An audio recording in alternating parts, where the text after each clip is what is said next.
non vito e me mi huebo da gban so se do we sin gan me we ho edi e ma gbo wenu nu gan wa ho nu wi de su no wa jale na ji o ma wa jale na ji o se ya ma je hwe sa ji o ka en podo abelu po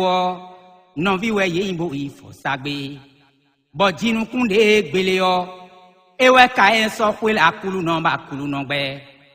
babelu so nu kan gbe vi bo so hwe akulu no ba akulu no yi ene no vi le odo ka si hu e mi na pon to boyan gbe ezon nizun non vi mo lorun ba wa no wi de so no wa jale na ji o e ma ti te we do we ono ye to ma ja ko wa e ma ti te we do we ono ye to ma ja ko wa e ku wa le o pe na wa e so ka to ko wa jale na ji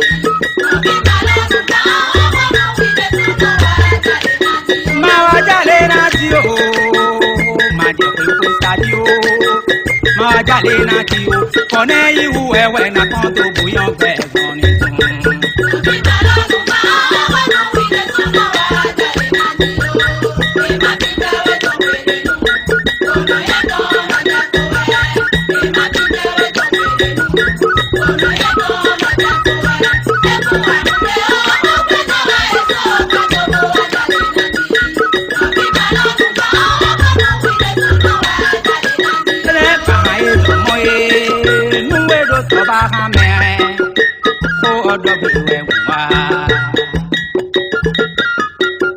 Salut khoton si tawe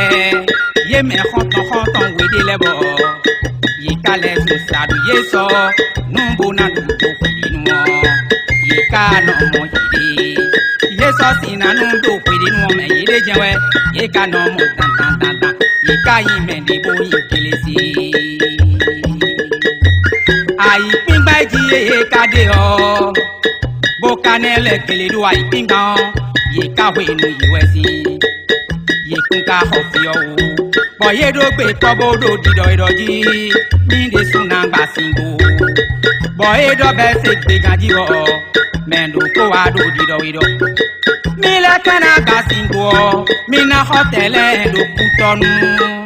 bo kana gba hodeji bo metan we go do dido ido